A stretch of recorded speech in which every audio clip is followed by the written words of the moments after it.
Philippines, Standard Time mga kabombo, 26 na minuto makalipas ang alauna po ng hapon at sa mga sandali oras po nito ay magkakaroon po tayo ng pagkakataon na makasama at makapanayam sa ating palatuntunan. Walang iba kundi si Sir Adrian Pagsulingan, Public Information Officer po ng Office of the Civil Defense Region 1. Dahil kakamustahin po natin yung ginagawa po nilang syempre paghanda, pagbumonitor dito po sa ating buong Riyong 1 dahil dito po sa atin sa lalawigan po ng Pangasinan ay idiniklara o kabilang po sa mga nasa ilalim po ng Public Storm Signal number 1 dahil po sa Tropical Depression Isang. Unang-una po sa lahat, isang mapagpalang magandang araw po Sir Adrian. Live po kayo napapanood at napapakinggan sa ating palatuntunan. Nakakasama niyo po si Bongo Justin Fantanilla Rosetta. Ang inyong pagbate sa ating mga listeners and viewers, sir. Yan isang magandang araw po sa ating lahat po, lalong-lalo na sa mga tagapakinig at taga-subaybay po natin dito sa Bombo Radio Tagupan. Good afternoon po sa ating lahat.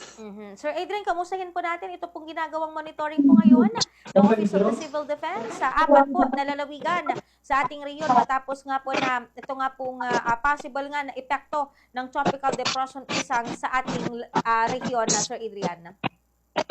Ayan, gaya nga po nung nabanggit ninyo kanina, ma'am, lahat po ng mga probinsya po dito sa Region 1 ay nakataas po or naka-under po sa Tropical Cyclone Warning Signal number 1.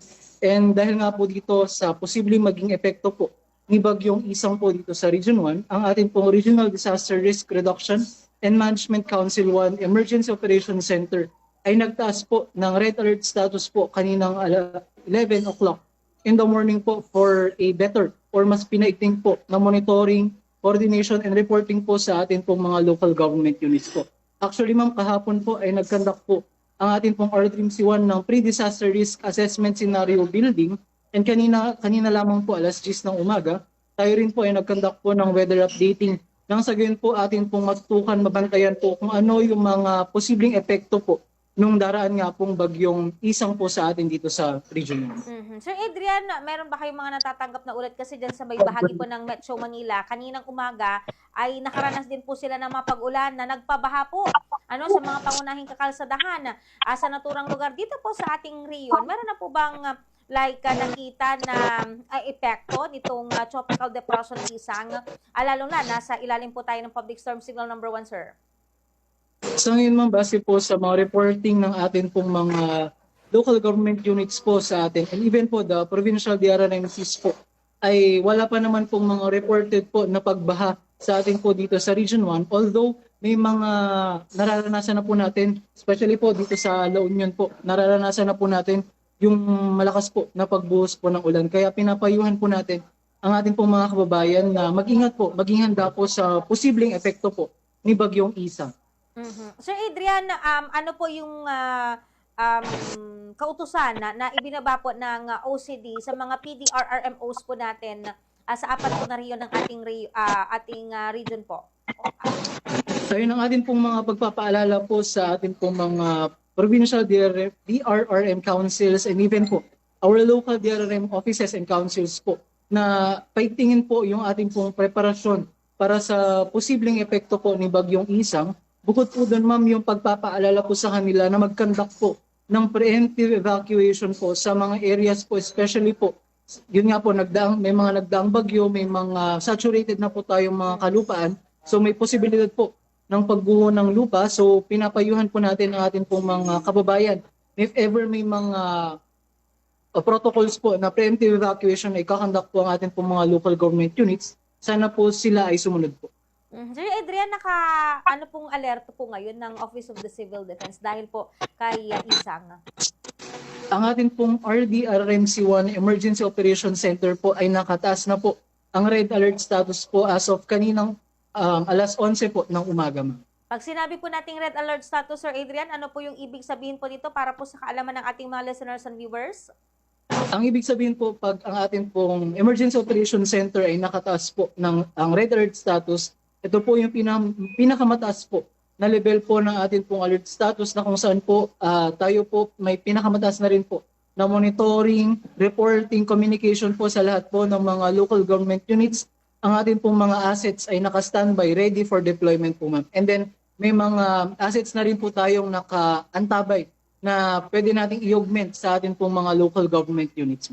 Sir Adrian, ang Office of the Civil Defense Region 1, meron ba yung mga particular na mga lugar na binabantayan dito po sa ating rehiyon kapag may mga ganito po tayong nararanasan po na sama ng panahon na kumbaga parang kapag may bagyo, eto yung mga lugar na nakakaranas kaagad ng mga pagbaha or nakakapagtala ng mga landslide or flash floods sa incident, Sir Adrian? Doon po sa babantayan na atin pong mga local government units po o mga lokalidad, actually ma'am, depende po yan sa track po kasi nung bagyo or nung atin pong minomonitor na sama ng panahon. However, for this po, si Bagyong Isang, lahat po ng mga probinsya po dito sa Region 1 ay atin pong babantayan. Yun nga po, nakataas po ang Tropical Cyclone Warning Signal number 1 po sa lahat po ng probinsya. And based po kasi sa listing po or barangay listing po na inilabas po ng DENR Mines and Geosciences Bureau po, may aabot po na more than 800 na barangays po dito sa Region 1, specifically po sa Ilocos Norte, Ilocos Sur, La Union, and Pangasinan po, na susceptible to flooding and landslide po. Yung listahan po ng mga barangays po na iyon ay makikita po natin sa Facebook page po or sa website po ng DENR MGB para po ang ating pong mga kababayan or ating pong mga tagapakinig ay malaman po kung yung kanilang lugar ay susceptible sa flooding po or landslide.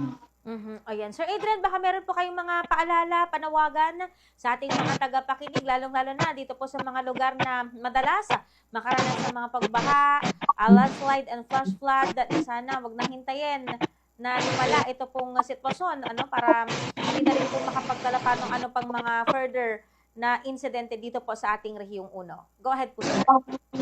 Ayun, pagpapaalala na lamang po sa atin pong mga kababayan, gaya nung nabanggit ko po kanina, kung mag-conduct po ng preemptive evacuation po, ang atin pong mga local government units po, ang atin pong mga kababayan sana ay sumunod po para din po kasi ito sa ating kaligtasan. Bukod po doon ma'am, yung pag-prepare po ng atin pong mga kababayan ng kani-kanilang mga emergency go bags po, na kung saan po naglalaman po ito ng mga kagamitan na kakailanganin po nila if ever man po ay kailangan po nilang lumikas. And then ma'am, yung pagpapaalala sa ating pong mga kababayan na maging updated po sa lagay po ng panahon, may mga kailangan po ba tayong bantayan ng mga secondary hazards like landslide and flooding po sa pamamagitan po ng pagbisita or pag-follow po sa mga websites and Facebook pages po ng ating pong mga warning and surveillance agencies po kagaya po ng DOST Pag-asa, DNR MGB, na din po ng Civil Defense Ilocos. Yun lamang po, mag-ingat po tayong lahat mga ma'am. Ayan, maraming salamat po Sir Adrian. Mag-iingat po kayo and God bless po. Thank you po.